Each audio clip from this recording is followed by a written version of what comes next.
Hello，我是伊娃，美国缠绕画认证教师，欢迎来到我的 YouTube 频道缠绕捕梦网主题课程。捕梦网的英文叫做 Dreamcatcher， 是连接起来的一个复合字。这是北美奥吉布瓦人文化中的一种手工艺品，使用柳树来做框，中间编织着松散的网子。下半部搭配羽毛、串珠等等的装饰，这些装饰品对于奥吉布瓦人来说是非常神圣的，具有特别的力量。他们相信挂上捕梦网之后，就能够捕捉好梦，阻挡噩梦。奥吉布瓦人是美洲的原住民，主要居住在北美洲、美国明尼苏达州附近，还有加拿大一带。现代大约还有将近20万人，相关的资讯与图片还蛮不少的，我就不逐一介绍了。大家可以 Google 一下，可以借这个机会了解一下他们的文化。1929年，民族学家 Frances Desmond 他记录了奥吉布瓦人的一个传说。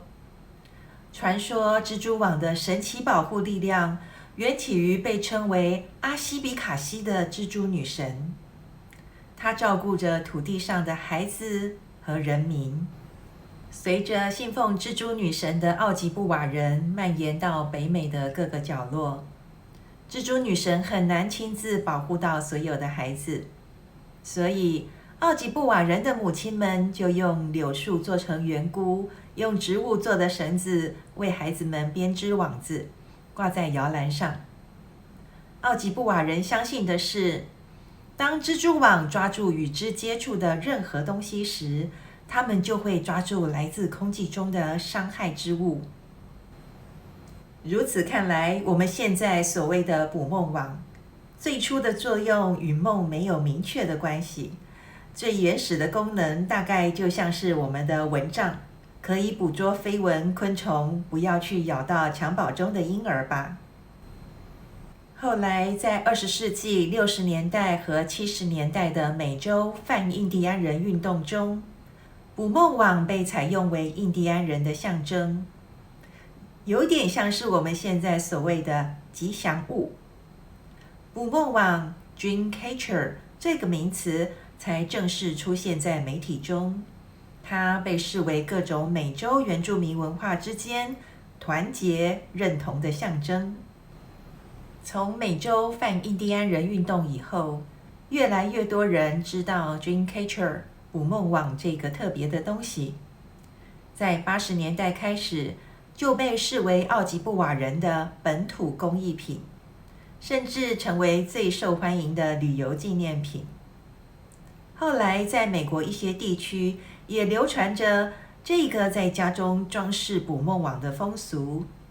悬挂捕梦网有祈求平安并带来好运的意义，并可以驱逐噩梦，带来美梦。近年来，以捕梦网为主题的创意作品也越来越丰富，各种材料被应用到捕梦网中，形状与构造也有很多不同的变化。这节课我们先来学习一下如何画出简单的捕梦网。后续我会再录制不同造型的捕梦网与大家分享。OK， 我们一起来研究一下捕梦网的主要结构。先看几张实体的照片。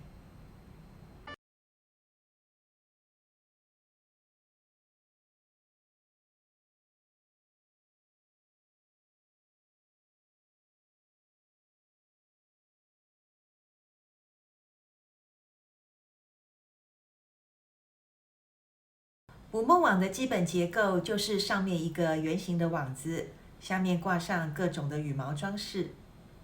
这样的基本捕梦网通常并不复杂，而且会透着一股干净、简洁、空灵的感觉。接下来我就要翻转镜头角度，开始来介绍怎么样一步一步画出一个美丽的缠绕捕梦网。在开始教大家绘画之前，我先分享一下几张我以前创作的缠绕捕梦网哈，这一张是带有玫瑰花环的一个捕梦网。那这边的话用的是金属色的彩色水彩哦，所以它会有那种闪光的效果。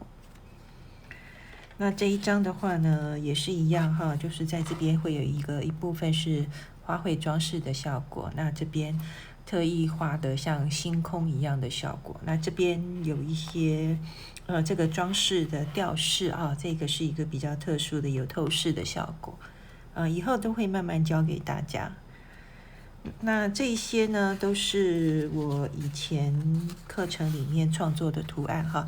那这个是异形的网子，这是月亮形哈，那它就是做一个特别的造型，这样。那其他这个网子的构造也做了一些变化。好，那这边的叶子呢，就是有大有小啊，那上面其实都是很简单的，不需要太刻意去做很多的复杂的绘画啊，就会很漂亮。好，那这一张的话也比较特别哈，有比较可爱的造型。这上面是一个独角兽的脚 ，OK 啊，这个是一个比较梦幻的。那下面就是彩虹是用羽毛色来做呈现。那这边呢就掉了一个牌子，这边也可以写名字 ，OK。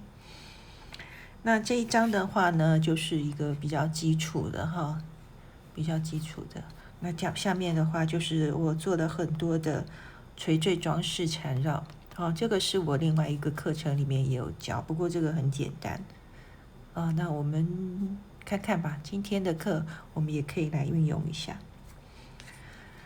另外这一张呢，是我之前的课程里面最后的一个毕业证哈，他把我课程里面所有的内容就结合在一张里面的。好，那这个是用黑卡哦，还有印花的月光笔来做的一个呈现，是一个比较特殊的。那这边的话是用到像孔雀羽毛了，这个就是一个比较特殊的羽毛造型。了解了捕梦网的相关文化来源与基本构造，从我的作品中就可以知道，缠绕捕梦网可以有非常多的表现方式。下一节课我们就来仔细的学习如何绘制一个完整的基础捕梦网。